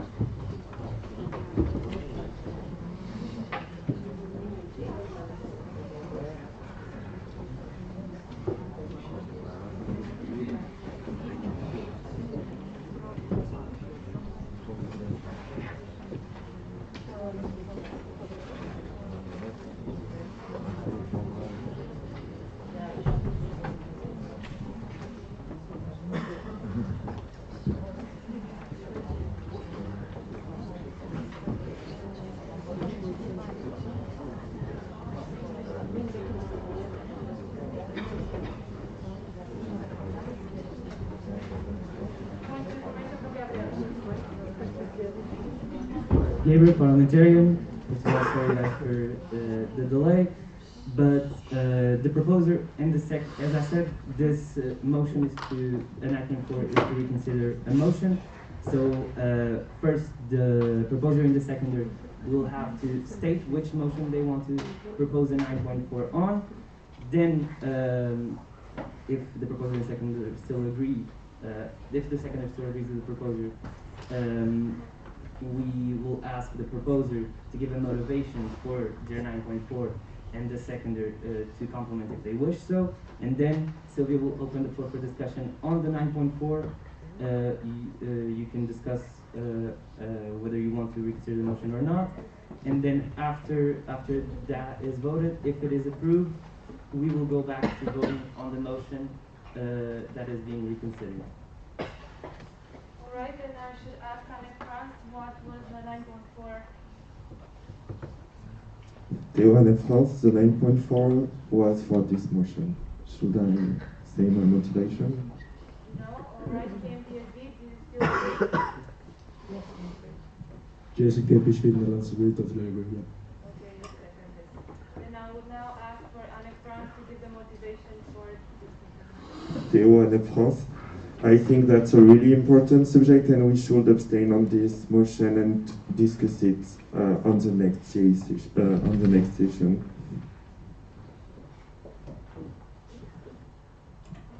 Okay, KMPSV? Like APC in the Netherlands, I just want to say, or we just want to say, that we're sorry for taking some time, but we were thinking that you meant that we were going to discuss this on Saturday and then we're going to vote on Saturday. So yeah, we just want to discuss a little bit more so we can vote again. Thank you. Joseph with a new point. Okay, I'll open the floor for discussion on this procedural motion. And Joseph with a new point. Yes, President. To clarify how I meant it before and how you proceed.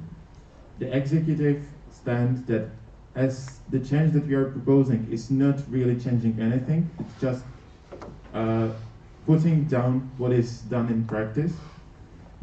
We don't see the need of a further discussion on this, but we see that there is a general concern with how the elections are done and that there might be some problems that would need a further discussion. That's why we wanted to open it after the GA in less formal session where we can be more in brainstorming mode, and that's why we did it this way. Does it clarify? Yeah. We have a direct from KMPSV. Oh, sorry. I was looking at one. From the KPC Netherlands, thank you very much for the clarification. I just want to say that now we feel like it's a little bit unfair because otherwise we brought up another point, but now we're thinking that we could do that on Saturday. So yeah, that's why we want to do this procedural motion. The direct first from up in Portugal.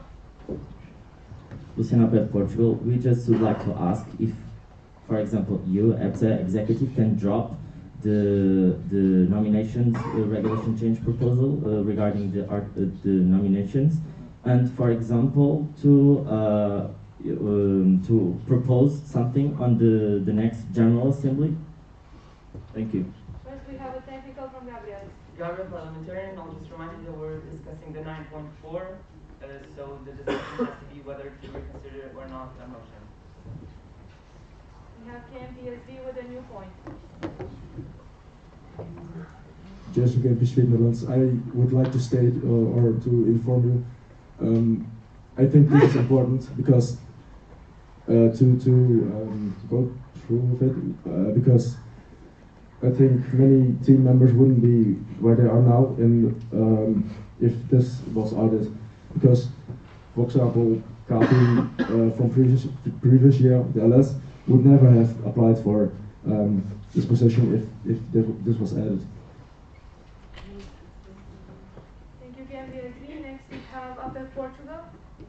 Okay, dropped. Then we have SFD Lithuania. EPSA Lithuania.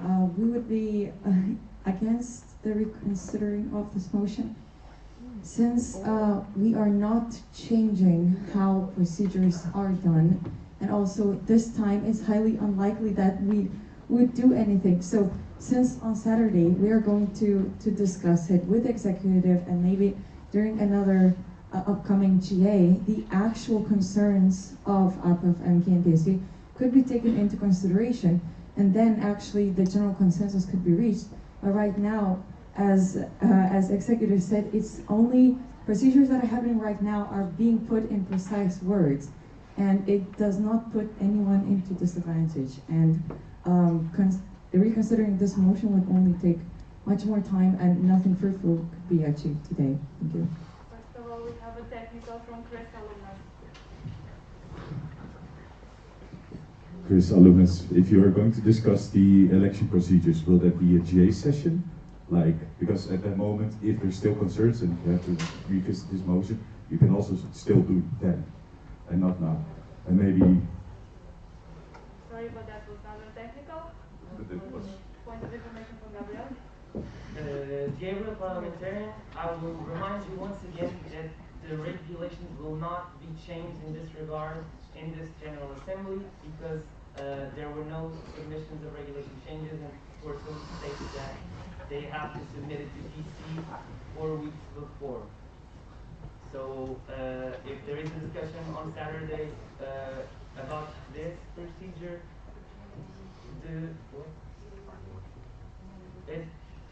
if there is a discussion on this procedure, it would be thinking about the future. First off, we had a new point from Festival. Andrei, Festival Romania. So we believe that right now the discussion is not being productive at all, and that we will be able to make changes in the regulations and after the discussion, and we can talk about them before the elections in the next GA.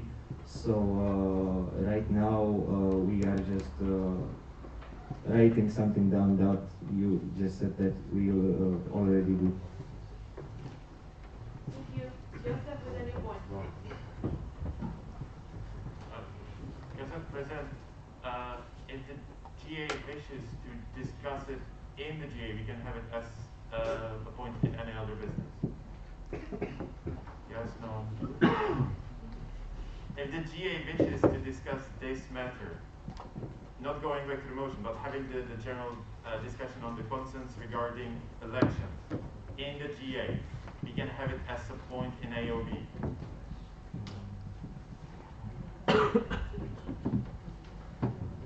Show me some emotion, please. So. Please, any member association, say thumbs up or thumbs down. Okay, thank you. Thank you. I would just like to remind you that we are now discussing the procedural motion that was proposed by Anne France and seconded by PMPSB the Netherlands. So are there any more new points raised on this regard?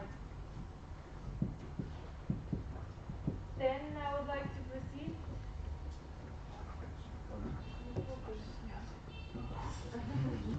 To Joseph. Joseph, President, I close the floor for discussion. Thank you, Joseph. Now we move to the voting procedures. Regarding the procedural motion, so are there any votes? Are there any abstentions? Are there any votes against?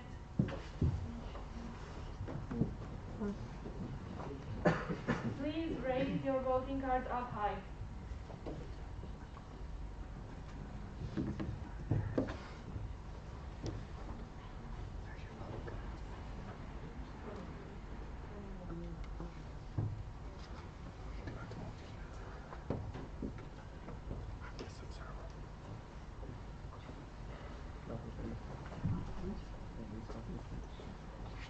Please keep your voting cards up high until we all announce results for the next.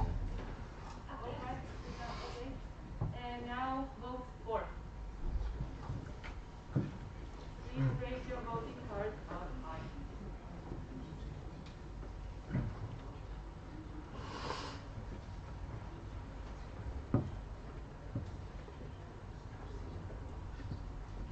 The results are there are 20 votes against, 3 votes for, and no abstentions. The motion was not carried.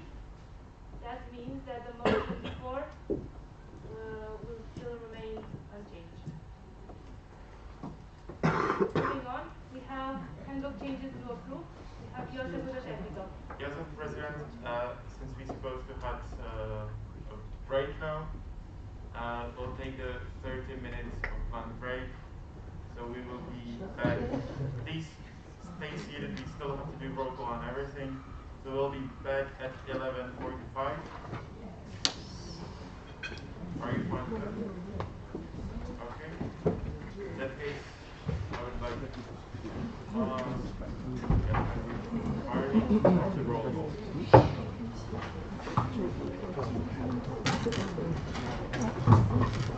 Please stay seated for this long. Thank you. I have Affect Austria, EPSA Belgium, EPSA Cyprus, EPSA Czech Republic, Annexes France, EPSA Germany, EPSA Greece, LPSA Latvia, SFD Lithuania, EPSA Finland Delegated to SFD Lithuania, seated and repeated as the lead of the Netherlands, not for Norway, not Sweden delegated to not for Norway. EPSA Poland, after Portugal, fast for Romania, especially Slovakia. Czechoslovakia, Slovenia, not for Serbia delegated to Czechoslovakia, Slovenia, third Spain, as of Switzerland, EPSA International Turkey, EPSA United Kingdom.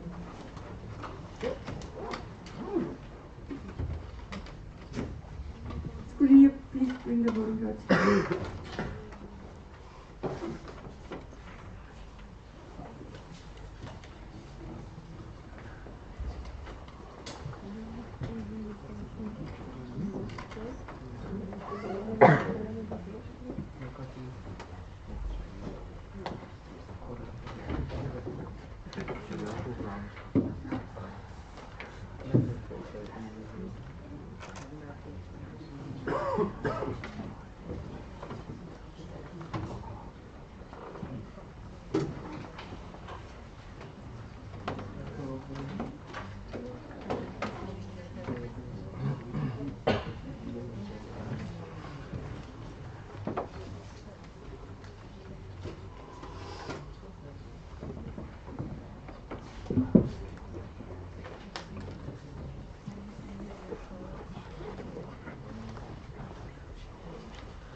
I only have 22 voting cards. Any association that did not hand in their voting card? Because we had 23 voting members present. Okay. People, please. Thank you. Okay, now I have 23 voting cards collected. And I suspend the standing order.